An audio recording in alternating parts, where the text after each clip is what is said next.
awak kurang teh aya panca indra 5 indra ditambah ku Gusti Allah bagi jelema nu hudang peuting jeung zikir ka Allah dengan cara tersendiri dibere indra ke-6 dibere indra ke-7 dibere indra ke-8 dibere indra ke-9 geus datang ke-9 lantaran ieu awak kurang ge aya 9 lain 5 nu sabenerna mah Ifatuh tuhil mauta kumaha Gusti teh ngahirupkeun para raeh teh hari ini Gusti coba abdi hayang neuleuh ka Gusti yo cek Gusti Allah teh moal bisa aya nu neuleuh ka kaula idza ra'ayun mata di mana-mana nu hirup neuleuh ka kaula idza ra'ani mata bakal pae di mana-mana lu ngegelempeng ningali ka kula tafarraqo bakal hancur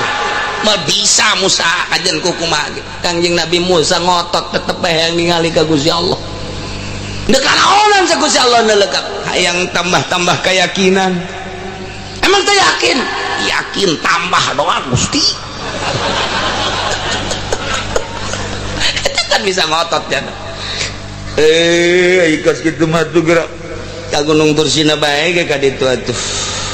langsung gancang bae ge bakal kapanggih di hareup dongeng Kangjeng Nabi Musa mun teu ngabesan ieu panyakitna ngabesannya engke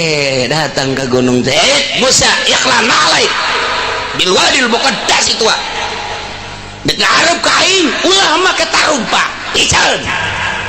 ikhlan alaik copot ku Kangjeng Nabi Musa langsung kumaha tah pan memehna puasa heula nyepen heula 40 peuting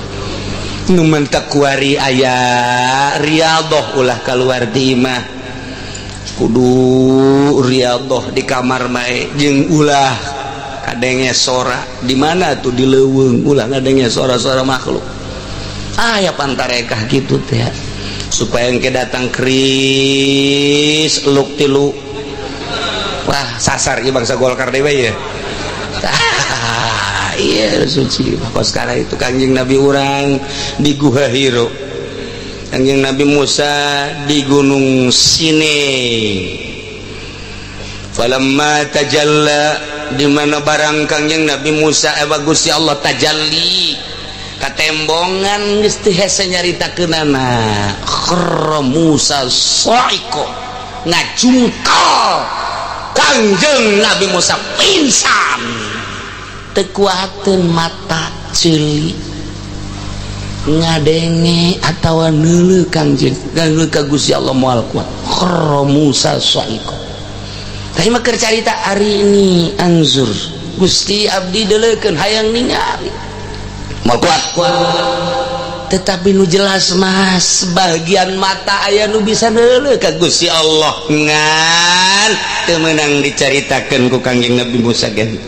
Kangjeng Nabi urang teh nyaritakeun ningali Kangjeng Nabi Khalilullah Ibrahim teh ningali teu nyaritakeun neuleuh ngadenge jeung tegoran-tegoran hanya tarjamahanna bae moal kuat anjeun kula nu ngarasakeunana seperti eta apakah waktu eta Gusti Allah aya dirinya lain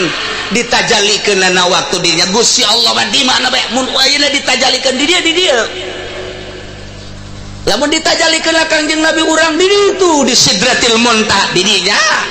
lain Allah didinya tajalina didinya Allah mah di mana bae aya sakumaha getih nu aya di awak urang di mana bae aya sakumaha saripati nu aya dina kitu caipati di mana bae aya sakumaha susu salobana susu didinya aya protein yo gedena dunia aya Allahan Allah di mana ditajallikeunana urang kapanggih di dinya ngan moal paling ulama melalui rasa deket jeung Gusti Allah maka dimensi kagenep awak urang teh aya panca indra 5 indra ditambah ku Gusti Allah bagi jelema nu hudang peuting jeung zikir ka Allah dengan cara tersendiri dibere indra ke-6 dibere indra ke-7 dibere indra ke-8 dibere indra ke-9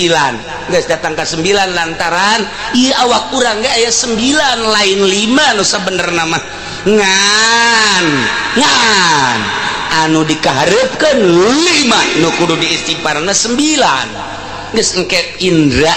di luar nu 5 datang ka 9 kos kumaha eta Tuan Syekh Abdul Qadir buka aya 40-ha di ditu aya di dia aya di dia aya kos nu nyandung mah di nu ngora aya di nu kolot aya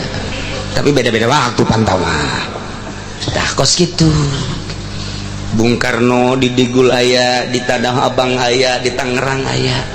pancen bisa kos kitu moal kaharti ku sia mah sebab sia mah beuki tempe kene daharna kan sekupina menang ngridit kene kahalangan ku eta moal bisa kiai nu masih kene proposal-proposalan jauh jeung Gusti Allah kiai nu masih kene anslub dina kos karar itu jauh jeung Gusti Allah moal bisa kahalangan ku eta aya secuil bae dunia di jero hatena eta lah nu jadi hahalang antara dirina jeung Gusti Allah moal bisa dan nu mandak di dieu mah berarti kacaritakeun mah urang teruskeun wa hadza maksusun li ru'yatil mu'minin lahu fil akhirah lamun tadi pijamil auqat wal azman mun kurang ke ditanakud jadi panjang geus tambah jang sakadar naon kitu neuleuh doa mun dijadikeun ke jadikeun qodiyah nasalibah kuliah muwajahahna engke kurang ditanakudna bakal ki engke bakal terjadilah sebahagian bisa neuleuh seperkecil ngan khusus teu meunang dicarita-caritakeun ngan nu jelas tetap di dunia mah Allah tuh bisa kadeuleu tapi di sorga mah engke Allah kadeuleu mana dalilna ieu dina Al-Qur'an wujuhu yauma idzin nadhirah engke nu kuari darariuk di majelis taklim nahan lapar bari hareudang ieu teh ngadengikeun kalam-kalam Allah Subhanahu wa taala nyulusup ka jero hate anu tatadina encan resep ibadah tambah kuari ibadahna jadi resep nu tatadina teu make salat sunah qobliyah badiah jadi tambah nu tatadina tilok hudang peuting kuari jadi hudang peuting nu tatadina tilok daek nyekel tasbih kuari tasbih na ge loba dijualan blon mah